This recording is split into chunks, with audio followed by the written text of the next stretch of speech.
তামাম পৃথিবীতে কোনো কিছু সৃষ্টি করতেন না, সেই নবী। একটু চিন্তা করি ভাই, সেই বিশ্বনবী যখন মানুষের দ্বারে দ্বারে দিনের দাওয়াতের জন্য, মানুষকে দাওয়াত দেওয়ার জন্য, কালেমা লা ইলাহা ইল্লাল্লাহ দিন প্রচার করার জন্য যখন মানুষের দ্বারে দ্বারে পৌঁছাতে লাগলেন, তখন তাকে কত কষ্ট সহ্য করতে হয়েছে।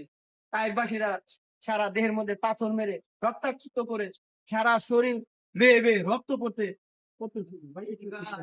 দেখেন, আর আমরা আজকে মনে করেন যে নবী রাসূল যারা, তারা এই দিনের দাওয়াতের জন্য হিন্দু খ্রিস্টান, তারা মুসলমান জাতি ছাড়া অন্য যে জাতি ছিল তাদেরকে দাওয়াত দিতেন, তাদেরকে কালেমার দাওয়াত দিতেন, তাদেরকে দিন শিখাইতো, তাদেরকে দিনের উপরে কিভাবে চলতে হবে, দিনের দাওয়াত কিভাবে দেওয়া লাগবে সেই বিষয়ে বলতো। আর আজকে আমরা মুসলমান, আমার ভাই নামাজ পড়ে না, আমার মা নামাজ পড়ে না, আমার স্ত্রী সন্তান নামাজ পড়ে না, ভাই এগুলো দিয়ে শিখছে।